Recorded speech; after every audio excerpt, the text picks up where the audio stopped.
क्या कभी तुम्हारे साथ ऐसा हुआ है जब तुम्हें अपने स्कूल कॉलेज या ट्यूशन की फीस भरनी हो और उस वक्त तुम्हारे घर में पैसों की काफी ज्यादा तंगी चल रही हो, जब तुम्हारी माँ ने तुमसे बोला हो बेटा तू अपनी पढ़ाई पर ध्यान दे, ये तेरी फीस तो मैं अपने गहने गिरवी रखकर भर दूंगी। या फिर कभी तुम्हारी माँ ने तुम्हारे पापा से छिपाकर तुम्हें फीस भरने के लिए पैसे दिए हो ताकि तुम्हें बाकी बच्चों के सामने शर्मिंदगी महसूस ना हो। तुम्हारी भोली माँ जो घर खर्च में से थोड़े बहुत पैसे बचा कर रखती है, अपने थोड़े बहुत गहने छिपा कर रखती है, सिर्फ ये सोचकर कि कभी आड़े वक्त में कभी बुरे वक्त में ये पैसे काम आ जाएंगे। और तो और जब मार्केट में सब्जियां खरीदने जाती हैं तो 2-2 रुपए बचाने के बारे में सोचती है, लेकिन जब तुम्हें पढ़ाने की बात आती है तो वो एक बार भी नहीं सोचती कि मैं अपने बच्चे को पढ़ाकर अपने बच्चे की पढ़ाई पर पैसा लगाकर पैसे को इन्वेस्ट कर रही हूँ या वेस्ट। मैं माफी चाहूंगा अगर आप में से ये बात किसी को बुरी लगी हो, लेकिन ये सच है। Do accept it. क्या कभी तुम्हारे साथ ऐसा हुआ है जब तुम अपने पिता के साथ बैठे हो और तुम्हारे पिता ने बड़ी मुस्कुराहट के साथ तुमसे बोला हो बेटा तू अपनी पढ़ाई पर ध्यान दे, तू अपनी जिंदगी में जितना पढ़ना चाहता है पढ़, मैं तुझे पढ़ाऊंगा, चाहे उसके लिए मुझे कितनी भी मेहनत क्यों ना करनी पड़े, मैं मेहनत करूंगा,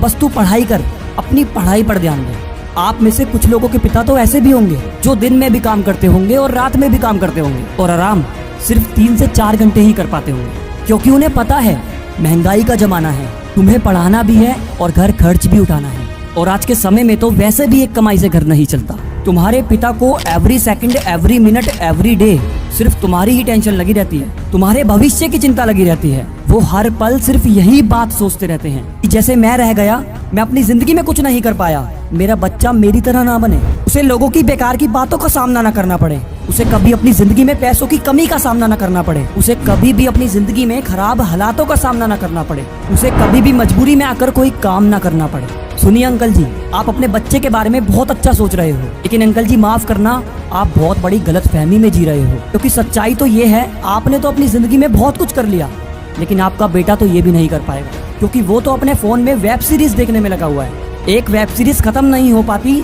कि वो तो दूसरी वेब सीरीज पहले से पहले ही अपने फोन की गैलरी में डाउनलोड करके रखता है ताकि उसका मजा खराब ना हो। वो अपने इमोशंस तक को कंट्रोल नहीं कर पा रहा, हर रोज स्कूल में ट्यूशन में एक नई लड़की के पीछे भागने लगता है कि कोई तो उसकी गर्लफ्रेंड बन जाए, और तो और वो अपने दोस्तों के साथ पार्टीज के प्लान बनाने में भी लगा हुआ है, लेकिन साथ में पढ़ाई के प्लान भी बना रहा है, पर पढ़ नहीं पा रहा क्योंकि उसके पास तो अपनी जिंदगी बनाने का वक्त ही नहीं है। और अंकल जी आपकी बेटी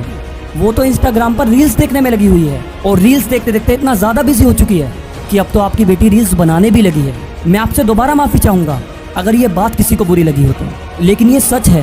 डू एक्सेप्ट इट। वैसे तुम्हारे माँ बाप ने तुम्हें ये मोबाइल फोन नाम की बीमारी इसलिए तो दिलाई थी ताकि तुम पढ़ाई छोड़कर इन सब बेकार के कामों में लग जाओ, है ना?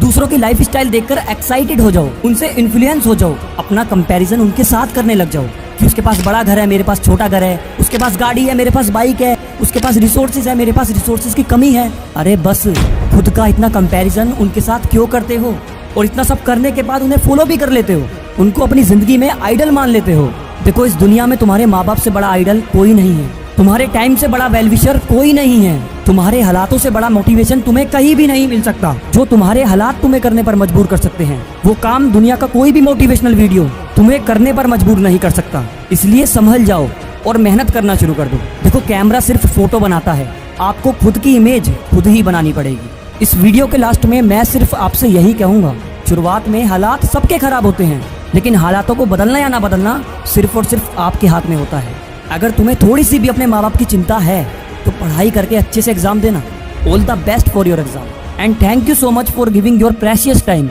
And listening to me.